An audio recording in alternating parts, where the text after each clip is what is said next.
एक शहर में एक आदमी रहता था। वह बहुत ही लालची था। उसने सुन रखा था कि अगर संतों और साधुओं की सेवा करे तो बहुत ज़्यादा धन प्राप्त होता है।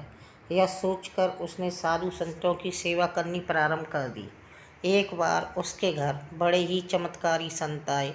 उन्होंने उसकी सेवा से प्रसन्न होकर उसे 4 दिए दिए और कहा, इसमें उनमें से एक दिया जला लेना और पूर्व दिशा की ओर चले जाना। जहाँ एक दिया बुझ जाए वहाँ की ज़मीन को खोद लेना।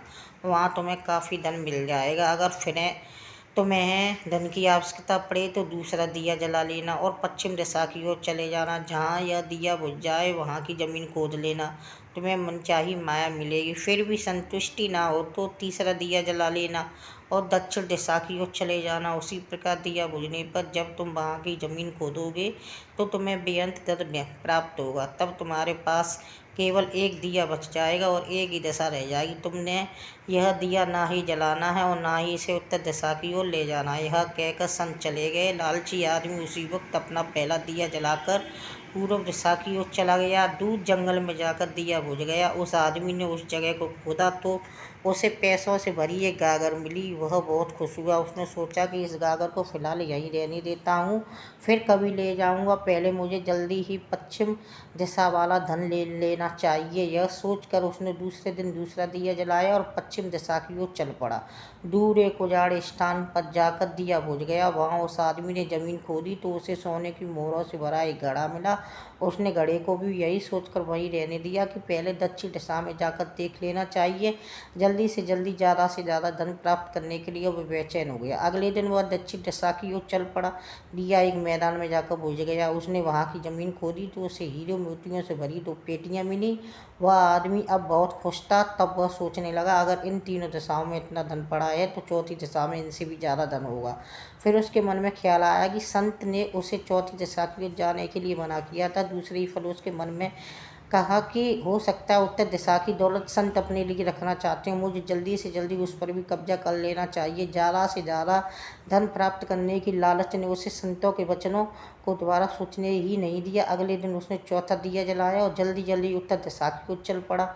दूर आगे एक महल के पास जाकर दिया बुझ गया। महल का दरवाजा बंद था। उसने दरवाजे को ढकेला तो दरवाज़ा खुल गया। वह बहुत खुश हुआ। उसने मन ही मन सोचा कि यह महल उसके लिए ही है। अब तीनों दिशाओं की दौलत को भी यहीं ले जाकर रख लेगा और ऐश करेगा। वह आदमी महल के एक एक कमरे में गया। कोई कमरा हीरे मोतियों से भरा हुआ था, किसी कमरे में सोने के कीमती से कीमती आभूषण पड़े थे। इसी प्रकार अन्य कमरे बेअंत धन से भरे हुए थे। वह आदमी चकाचौंध हो जाता और अपने भाग्य को शाबाशी देता। वह जरा और आगे बढ़ा तो उसे एक कमरे में चक्की चलने की आवाज़ सुनाई दी। वह उस कमरे में दाखिल हुआ तो उसने देखा कि एक बूढ़ा आदमी चक्की चला रहा है।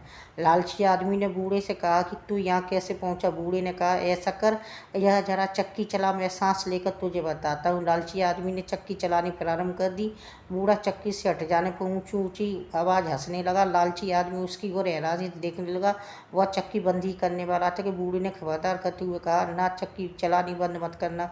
फिर बूढ़े ने कहा, यह महल अब तेरा है, परंतु यह उतनी देर खड़ा रहेगा जितनी देर तक तू चक्की चलाता रहेगा। अगर चक्की चलनी बंद हो गई तो महल गिर जाएगा और तू भी इसके नीचे दबकर मर जाएगा। कुछ समय रुककर बूढ़ा फिर कहने लगा, मैंने भी तेरी तरह लालच संतों की बात नहीं मानी थी और मेरी सारी जवानी इस चक्की को चलाते हुए बीत गई। वह लालची आदमी बूढ़े की बात सुनकर रोने लग पड़ा। फिर कहने लगा, अब मेरा इस चक्की से छुटकारा कैसे मिलेगा? बूढ़े ने कहा, जब तक मेरे जैसा कोई आदमी लालच अंधा होकर यहाँ नहीं आएगा तब तक तू इस चक्की से छुटकारा नहीं पा सकेगा। तब उस लालची आदमी ने बूढ़े से आखिरी सवाल पूछा, तू अब बाहर जाकर क्या करेगा? बूढ़े ने कहा, मैं सब लोगों से ऊंची ऊंची आवाज़ में कहूँगा, लालच बुरी बला है। तो दोस्तों, इस कहानी से आपको क्या सीख मिलती है? आप हमारे चैनल पर हमें लाइक शेयर कमेंट करिए और चैनल पर कमेंट करके ज़रूर बताइए कि यह कहानी आपको कैसी लगी। अगली वीडियो तक के लिए धन्यवाद।